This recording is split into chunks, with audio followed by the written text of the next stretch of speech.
అందించిన సంక్షేమ పథకాలే మరోసారి వైసీపీని అధికారంలోకి తీసుకొస్తాయని చింతలపూడి నియోజకవర్గ వైసీపీ ఎమ్మెల్యే అభ్యర్థి కంభం విజయరాజు అన్నారు.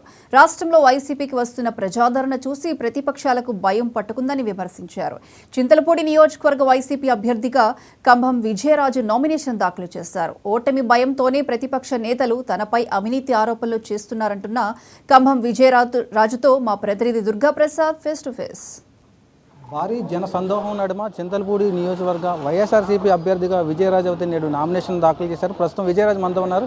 సార్ చెప్పండి, ఈరోజు వైఎస్ఆర్ కాంగ్రెస్ పార్టీ తరపు చింతలపూడి అభ్యర్థిగా అయితే మీరు నామినేషన్ దాఖలు చేశారు. అసలు ఎలా ఉంది మీకు? అసలు ఈ నియోజకవర్గంలో ఇప్పటికే అనేక ప్రాంతాల్లో పర్యటించారు. ప్రజల నుంచి వచ్చే స్పందన ఏ విధంగా ఉంది? ఈరోజు వైఎస్ఆర్సీపీ పార్టీ కార్యకర్తలు నాయకులు వేలాదిగా తరలి వచ్చితే నేను నామినేషన్ వేయటం అనేది చాలా ఆనందంగా ఉంది, చాలా సంతోషంగా ఉంది.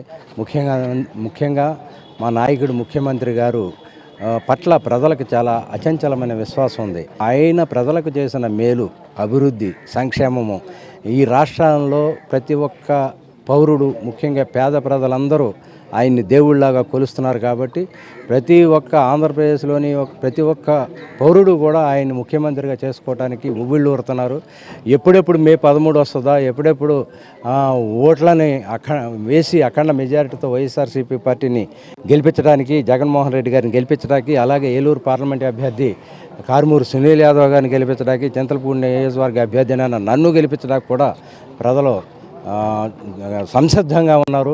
మా నాయకుడు పిలుపు ఎలాగ ఇచ్చారు, సిద్ధం, మేము సైతం యుద్ధానికి సిద్ధమని. అలాగే జగన్మోహన్ రెడ్డిని గారిని గెలిపించడానికి కూడా ప్రజలు సిద్ధంగా ఉన్నారు. వైఎస్ఆర్సీపీ పార్టీని గెలిపించడానికి కూడా ప్రజలంతా సిద్ధంగా ఉన్నారు.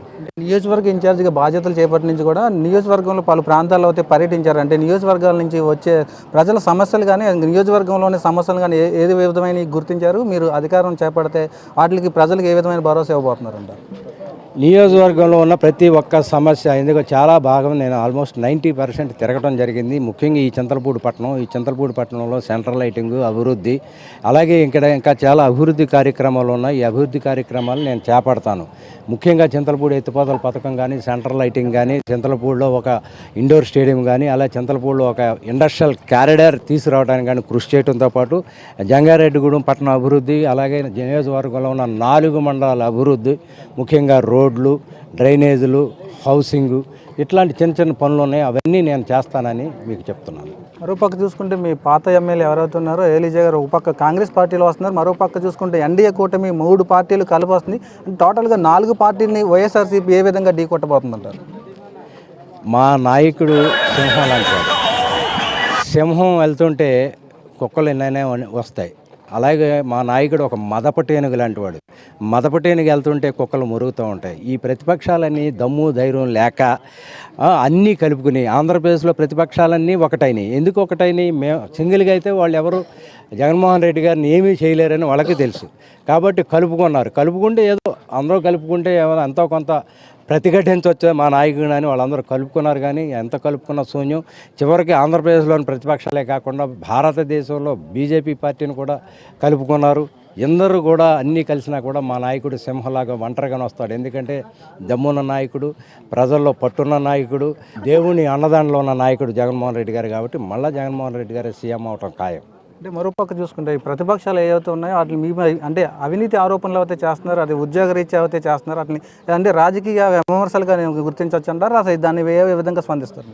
ప్రతిపక్షాలు నేను ముందే చెప్పాను, అన్నీ కలిపి ఏకమైన. అలాగే ప్రతిపక్షాలకు కూడా వాళ్ళు ఓడిపోతామని నమ్మకం వాళ్ళకే కలిగింది. ఇప్పుడు వాళ్ళు చూసిన ర్యాలీ, వేలాదిగా తరలి వచ్చిన ర్యాలీ చూస్తే, అలాగే ప్రజల పట్ల జగన్మోహన్ రెడ్డి గారికి ఉన్న ఆదరణ, వైఎస్ఆర్సీపీ పార్టీకి ఉన్న పట్టు చూసి ప్రతిపక్షాలు వాళ్ళకి ఏం చేయాలో మతి భ్రమించి మాట్లాడే మాటలుగానే వాటిని స్వీకరించాలని మనం. రానున్న ఎన్నికల్లో రాష్ట్రంలో వైఎస్ఆర్సీపీ ఎన్ని సీట్లు గెలుచుకోబోతుందని చెప్తున్నారు? డెఫినెట్గా పోయినసారి 151 సీట్లు గెలిచాం. ఈసారి 160 సీట్లు గ్యారంటీగా వస్తానని నమ్ముతున్నాను. విధంగా చూస్తే చింతలపూడితో పాటు రాష్ట్ర వ్యాప్తంగా కూడా వైఎస్ఆర్సీపీ అభ్యర్థులు గెలుస్తారండి. అదేవిధంగా రాష్ట్రంలో మరొకసారి వైఎస్ఆర్సీపీని ప్రజలు గెలిపిస్తారంటూ కూడా విజయరాజు ధీమా వ్యక్తం చేస్తున్నారు. ఇది ఇక్కడ ఉన్న తాజా పరిస్థితి. కెమెరా